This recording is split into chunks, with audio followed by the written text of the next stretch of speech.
Assalamualaikum warahmatullahi wabarakatuh. Saya mewakili yayasan dan seluruh sivitas akademika Universitas Pelita Rahmah mengucapkan selamat menunaikan ibadah puasa pada Ramadan tahun 1446 Hijriah ini. Mudah-mudahan kita dibimbing oleh Allah untuk dapat melaksanakan puasa dengan baik dengan segala amal-amal sunnah yang ada di dalamnya. Diharapkan setelah puasa kita akan mendapatkan dampak positif dari ibadah yang kita lakukan, sehingga kita bisa bekerja lebih baik untuk kemajuan universitas, kemajuan daerah, kemajuan bangsa dan agama yang kita cintai. Assalamualaikum warahmatullahi wabarakatuh. Assalamualaikum warahmatullahi wabarakatuh. Alhamdulillahil ahadis samad lam yalid wa lam yulad wa lam yakul lahu kufuwan ahad. Allahumma salli ala Muhammad as-sahih man natiqa biddad wa alihi wa ashabihi ila yaumil wa'ad amma ba'd.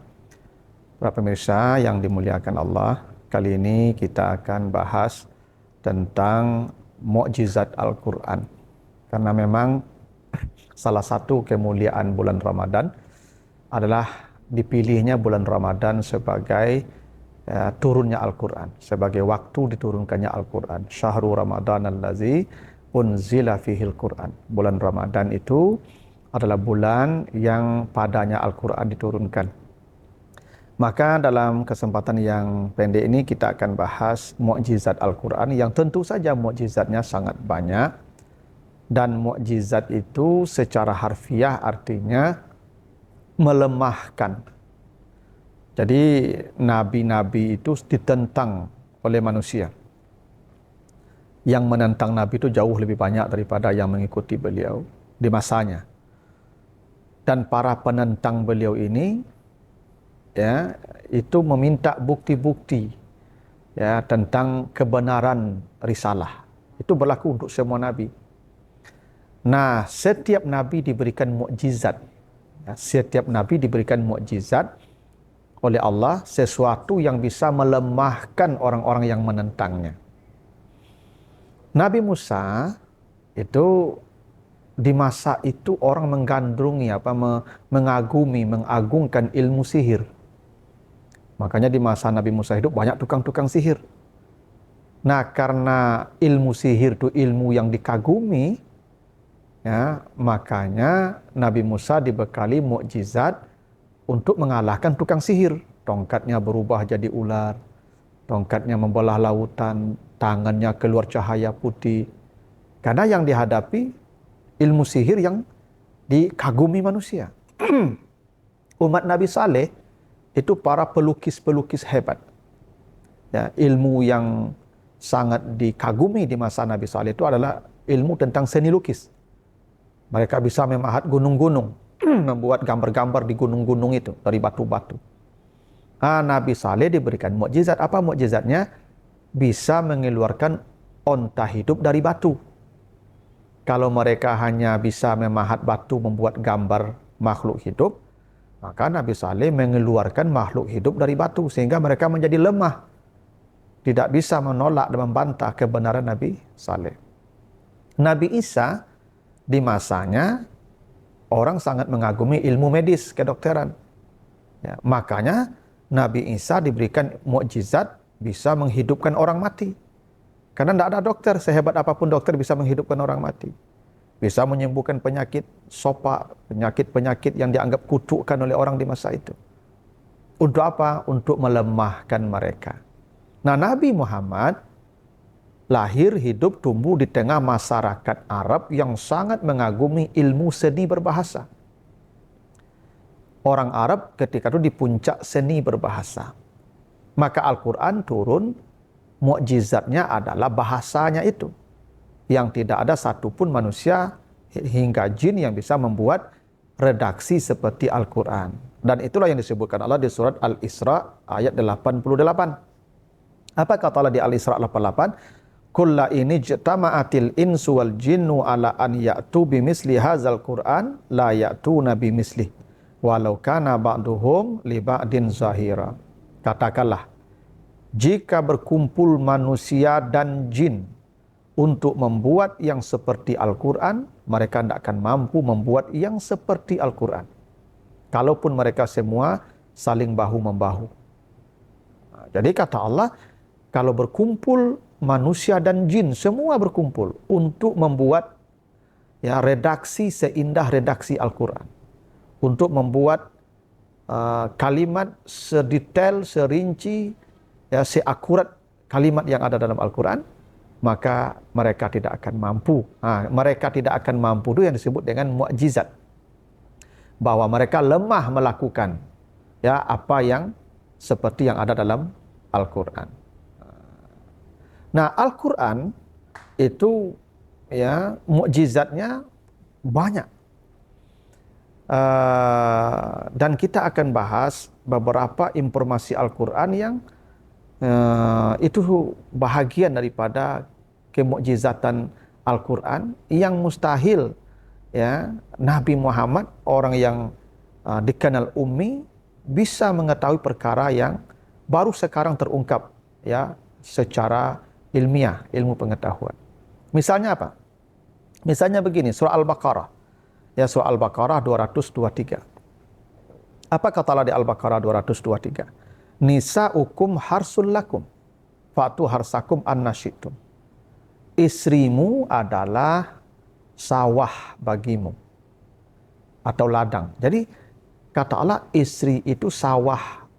Ini semacam istiarah namanya dalam bahasa Arab, meminjam kata, atau mungkin disebut juga dengan tasbih, bahwa istri itu seperti sawah. Nah, sawah itu punya makna. Kenapa Al-Quran disebut menyebut perempuan atau istri sebagai sawah? Disebutnya perempuan atau istri sebagai sawah tentu banyak makna. Bisa maknanya secara sosiologis, artinya sawah itu butuh perawatan. Dan petani harus merawat sawahnya. Dialiri air yang cukup, dikasih pupuk, dikasih pencahayaan, sehingga dia menjadi baik dan subur. Itu pesannya. Bahwa seorang istri itu harus dirawat oleh petani, maksudnya oleh pemiliknya, oleh suaminya. Supaya dia menjadi baik. Tapi sawah di sana maksudnya istrimu itu adalah sawah. Karena sawah itu sifatnya hanya menumbuhkan apa yang ditanam petani. Itu sifat sawah. Kalau di sawah ditanam cabai, nanti tumbuh cabai.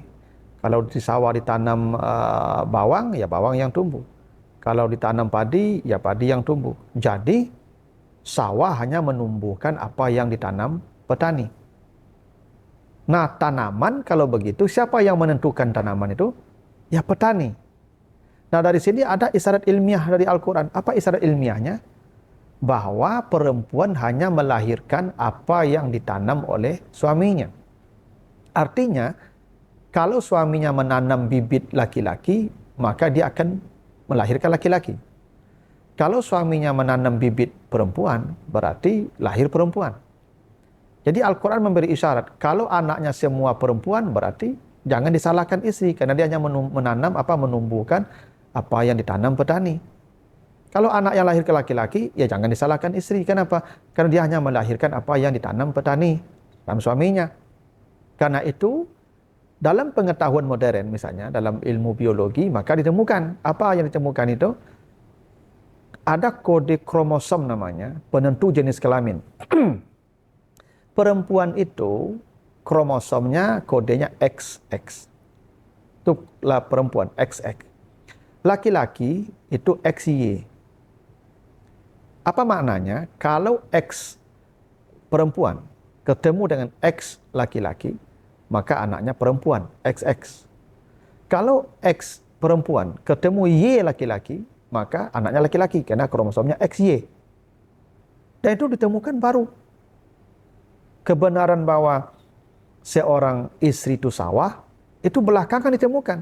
Tapi Al-Quran sudah menyampaikannya ke manusia 1500 tahun yang lalu. Itu mukjizat. Itulah kehebatan Al-Quran. Bahwa Al-Quran itu benar dari Allah. Itu kenapa dalam surah Al-Baqarah ayat 233, Ya, para hadirin nanti kalau baca di Al-Baqarah ayat 233, kenapa ayah disebut dengan istilah al-maulud lahu? Coba perhatikan. Wal walidatu yurdi'na auladahunna haulaini kamilaini liman arada ayyutimar radha'a wa 'alal maulud lahu rizquhunna wa kiswatuhunna bil ma'ruf. Jadi seorang ibu, seorang istri yang diceraikan suaminya, ya maka dia mesti menyusukan anaknya 2 tahun penuh kalau dia mau dan ada kesepakatan dengan kompensasi tentunya. Dan ayah berkewajiban memberikan nafkah, belanja kepada mantan istrinya atau ibu dari anaknya yang menyusukan. Nah, ayah disebut dengan al-maulud lahu. Jadi bukan disebut walid, maulud lahu. Apa itu maulud? Maulud lahu itu artinya yang dilahirkan untuknya. Jadi ayah itu disebut dengan istilah al-maulud lahu, yang dilahirkan untuknya. Coba perhatikan baik-baik redaksinya ya. Al-Baqarah 233. Ayah itu disebut dengan kata al-maulud lahu, artinya yang dilahirkan untuknya. Maksudnya anak itu. Anak yang dilahirkan lahu. Lahu itu maknanya milik. Di situ dipahami anak milik ayah. Itu kenapa kalau terjadi cerai hidup atau cerai mati, misalnya istrinya meninggal dunia, maka anak milik ayah. Dia dibawa anaknya kemanapun dia pergi. Dia menikah, tanggungan dia, anak dia. Kalau cerai hidup, anak bersama ayahnya, bukan bersama ibunya. Karena ibu tidak punya anak. Karena ibu tidak pemilik. Itu makanya fulan bin fulan, ke ayah binnya. Karena dimilik. Jadi anak itu milik ayah, bukan milik ibu. Karena ayah yang punya benih. Dan tanaman milik yang punya benih. Tanaman itu milik yang punya benih. Itu makanya kalau terjadi misalnya kerjasama antara pemilik lahan dengan penggarap lahan. Saya punya sawah saya di kampung halaman. Digarap orang di kampung halaman, nanti bagi 2 hasilnya. Siapa yang wajib bayar zakat? Siapa yang punya benih? Kalau benih dari saya pemilik lahan, berarti saya yang wajib bayar zakat. Yang penggarap enggak. Kalau benih dari penggarap, berarti dia yang wajib bayar zakat. Karena itu tanaman dia, walaupun saya dapat bagian. Kenapa? Karena benih, tanaman milik yang punya benih. Nah, yang punya benih siapa? Suami. Maka anak milik ayah, milik suami. Itu kenapa ayah dalam Al-Quran disebut al-maulud lahu, yang dilahirkan untuknya. Nah, itulah istilah Al-Quran tadi kenapa nisa'ukum harsul lakum. Istrimu adalah sawah. Jadi isi itu sawah. Kenapa? Karena dia hanya menumbuhkan apa yang ditanam oleh petani, dan itu dibuktikan dengan ilmu pengetahuan modern hari ini tentang kode kromosom antara laki-laki dan perempuan yang memang berbeda. Kalau perempuan kromosomnya XX, kalau laki-laki XY, yang artinya X laki-laki dengan X perempuan ketemu jadi perempuan, Y laki-laki ketemu dengan X perempuan dia menjadi laki-laki. Artinya jenis kelamin ditentukan oleh ayah. Itu satu di antara mukjizat Al-Quran. Kenapa? Ya, Al-Quran menyebut istri sebagai sawah. Misalnya kalau kita perhatikan surat Asy-Syura ayat 29. Ya, perhatikan Asy-Syura 29 ya, surat 42 29.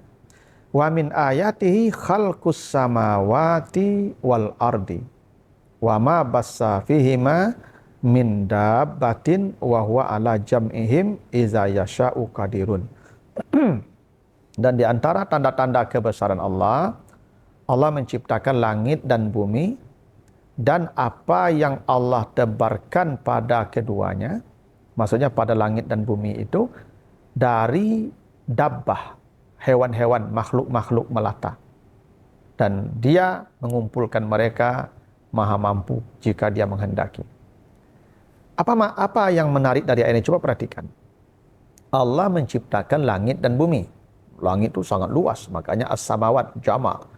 Langit itu luas sekali, cakrawala entah berapa luasnya. Ya, ada tata surya kita. Tata surya itu ada galaksi. Dari galaksi itu ada lagi ribuan galaksi, mungkin jutaan miliar galaksi. Luas sekali. Kata Allah, di langit dan bumi Allah tebarkan dabbah. Di langit dan bumi Allah tebarkan dabbah. Perhatikan, wama bassa fihima. Fihima itu namanya musanna. Allah tidak mengatakan fiha, kalau fiha mungkin ke bumi saja. Ya. Mungkin yang ada di bumi saja, tapi ketika Allah menggunakan fihima, itu artinya di langit dan di bumi. Apa yang ada ditebarkan Allah di langit dan di bumi namanya dabbah. Dabbah itu ya makhluk ya hidup. Nah, apa itu dabbah? Dabbah nanti baca di surah An-Nur 45. Ya, An-Nur 45. Wallahu khalaqa kulla dabbatin min ma'in. Faminhum may yamshi ala batnihi wa minhum may yamshi ala rijlaini wa minhum may yamshi ala arba. Kata Allah, Allah menciptakan semua dabbah dari air. Nah, jadi semua dabbah Allah ciptakan dari air. Sebahagian dari dabbah itu berjalan di atas perut. Nah, jadi sebahagian dari dabbah itu berjalan di atas perut. Nah, itulah yang hewan melata seperti ular, kadal, ya, buaya. Mereka berjalan di atas perut. Dabbah juga namanya. Faminhum may yamshi ala rijlain. Sebahagian dari dabbah itu adalah berjalan di atas dua kakinya. Siapa yang berjalan di atas dua kaki? Manusia. Dan manusia dari air. Berarti kita dabbah juga. Manusia dabbah juga. Karena berjalan di atas dua kaki. Dan sebahagian lagi berjalan di atas empat kaki. Apa itu yang berjalan di atas empat kaki? Itu ada sapi, ada kerbau, ya, ada kambing, dan sebagainya. Jadi, buaya, ya, kadal, ular, itu dabbah. Diciptakan dari air, berjalan di atas perutnya. Manusia berjalan di atas dua kaki, diciptakan dari air, berarti manusia dabbah. Sapi, kerbau, berjalan di atas empat kaki dan diciptakan dari air, berarti mereka dabbah juga. Tadi ingat, kata Allah, Allah tebarkan di langit dan di bumi dabbah. Fihima, bukan fiha ya. Fihima itu namanya musanna. Di bumi dan di langit ada dabbah. Berarti di bumi ada hewan melata, ada manusia, ada hewan berkaki empat. Dabbah. Kalau Allah katakan di langit itu juga ada dabbah, berarti ada kehidupan seperti di bumi di langit, dan ada makhluk seperti di bumi di langit. Karena itu, kalau buaya ada di bumi, maka di langit ada buaya juga. Kalau di bumi ada sapi, kerbau, berarti di sana juga ada sapi dan kerbau. Bahkan kalau di bumi ada manusia, makhluk seperti kita manusia, maka di langit juga ada makhluk seperti kita. Tapi bukan anak cucu Adam, tapi manusia seperti kita. Dengan kehidupan seperti kita. Dengan cara-cara mereka hidup seperti kita. Cuman kita tidak tahu. Karena luasnya langit itu yang tidak berhingga, kita tidak tahu di mana mereka berada. Tapi Allah sudah kasih tahu. Kata Allah tadi apa? Fihima. Mawawama bassa fihima min dabbah. Allah menebarkan pada keduanya. Pada keduanya apa? Pada langit dan bumi. Ya? Bukan fiha. Kalau fiha itu maksudnya bumi saja. Tapi fihima itu langit dan bumi. Apa yang Allah tebarkan pada keduanya? Dabbah. Makhluk melata. Dan dabbah itu dijelaskan tadi. Di An-Nur 45. Pertama dia diciptakan dari air. Manusia dari air? Iya, dari air. Berarti kita dabbah. Dabbah itu ada yang berjalan dengan perut, dua kaki, empat kaki. Kita berjalan dengan dua kaki. Berarti kita dabbah. Berarti ada manusia-manusia yang hidup di langit. Yang kehidupannya seperti kita. Cuman kita tidak tahu di mana mereka, seperti apa bentuk mereka, bagaimana keadaan mereka. Tapi Al-Quran kasih isyarat bahwa di langit dan di bumi itu ada dabbah. Allah sebarkan dabbah. Dan dabbah dijelaskan bentuknya seperti apa dan asalnya bagaimana. Dan ternyata kita ini dabbah. Kenapa manusia dabbah? Pertama diciptakan dari air, Kedua, berjalan di atas dua kaki, berarti dabbah. Dan di langit bumi ada dabbah, berarti di bumi ada manusia, di langit juga ada manusia yang kehidupannya seperti kita. Tapi Allah tidak beritahu kita di mana tempatnya, ya bagaimana, seperti apa keadaannya. Mungkin suatu waktu akan ada yang bisa menjawabnya, akan ada menemukannya. Wallahu a'lam. Ya, tapi begitulah isyarat ilmiah Al-Quran, isyarat ya, yang memberikan isyarat bahwa Al-Quran itu adalah mukjizat. Mudah-mudahan ada manfaatnya. Lebih kurang mohon maaf. Wassalamualaikum warahmatullahi wabarakatuh. Selamat datang di Universitas Baitur Rahmah. Di sini, kami tidak hanya memberikan pendidikan berkualitas, tetapi juga menciptakan lingkungan yang mendukung perkembangan pribadi dan profesional. Dengan fakultas yang berpengalaman dan berkomitmen, kami menyediakan pendekatan pembelajaran inovatif yang mempersiapkan Anda untuk menghadapi tantangan global. Bergabunglah bersama kami di Universitas Baitur Rahmah, dan bersama kita membentuk masa depan yang lebih baik.